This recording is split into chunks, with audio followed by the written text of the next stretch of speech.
waaw tey jii nga xam ne mooy sunu premier bésu koor ci weer wi ñu dëgmal maa ngi ciy bind bataaxal bi di ko jagleel président Macky Sall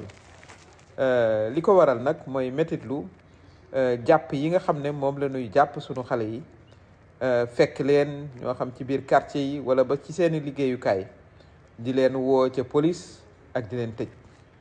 loolu nag ñu ngi koy mettitlu ñun ñi nga xam ne ñooy seeni yaay ndax la ñuy def it muy manifester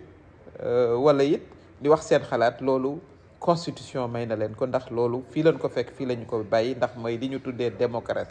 démocratie dafa ànd ak boo doonee président de la république ngay muñ booy dégg yoo xam ne d'accord ci waaye li ñu seetlu ci fan yi mooy vraiment jàpp yu bari yi muy xale yi muy artistes yi ak ñoo xam ne ñi sax xëy na seen yoon sax newul ci politique waaye ñu tuumaal leen yóbbu leen kooku nag vraiment dañu koy metti lu di laaj président de la république lii yépp nga dakkal ko ndax dañu ne ci weeru koor conseil des ministres bi passé la ñu doon xaar mooy nga jël kàddu wàcce tension wu Sénégal ndax weeru koor dafa di weeru balante ak dafa di weeru koor ru jàmm waaye dañu dégg ak liir ca conseil des ministres ba mooy daanaka nga laaj police ak gendarmerie ñu continuer ci lii ñu ne ci arrêté xale yi loolu nag vraiment dafa di loo xam ne lii war naa dakk ndax wax dëgg yàlla fii sénégalais yi toll yi tey defe naa ne sonn nañu ci wàllu dund gis nañu ñi njëg yi yokkoo gis nañu aussi liggéeyu xale yi la ñu doon xaar lu bare dara amu ci sénégalais yi ànd ak njàqare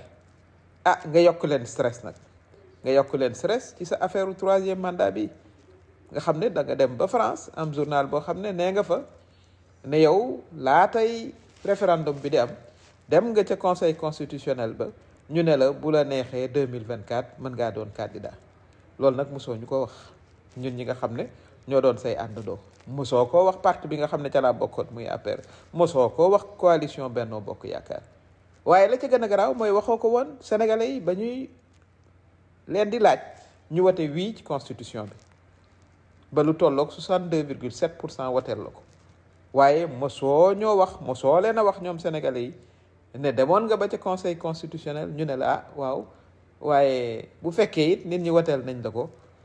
bu la neexee 2024 nga présenté wu loolu nag moom wax dëgg yàlla dafa di loo xam ne lii waxante woo ko woon ak ñun ndax 2018 31 décembre 2018 nga taxaw ci télévision yépp ne yow bu la sénégalais yi falaatee 2019 mooy doon sa deuxième ak dernier mandat noonu nga ñu ko waxee woon bëri na vidéo yoo xam ne wax nga ko ñun ñi nga xam ne nag aussi ñoo àndoon ak yow fu ne wax nañu la nga waxoon ne problème mu ay mandat dootul amati Sénégal ba faw ndax yow kànnaar nga constitution bi noonu nga ko waxe woon waaye ñu jékki ba toll fii ci 2023 nga dem ba France di fa wax ak ab journal français ne leen yow am nga sañ-sañ ñu nekkaat candidat 2024 te ñu àndoon ak yow 2012 2011 2012 di xeex candidature président Abdoulaye Wade loolu nag moom képp koo xam ne si gëm nga démocratie képp koo xam ne si jàpp nga ne démocratie wu Sénégal waruñ koo delloo ginnaaw da nga taxaw teem nag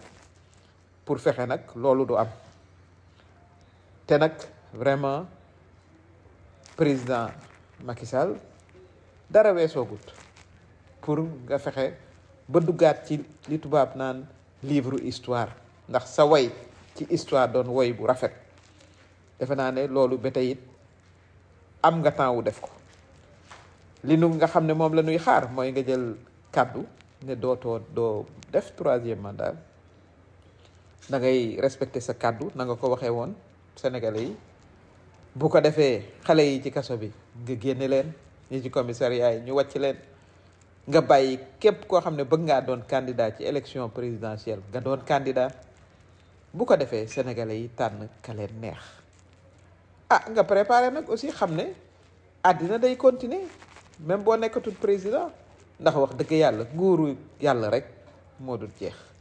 kon président looloo doon li nga xam ne moom la ñu tënk ci bataaxal bi nga xam ne yónnee nañ la ko ci sunu premier bésu koor ci weer wu tedd wi nga xam ne moom la ñu jublu di ñaan nag voilà nga am ci dégg-dégg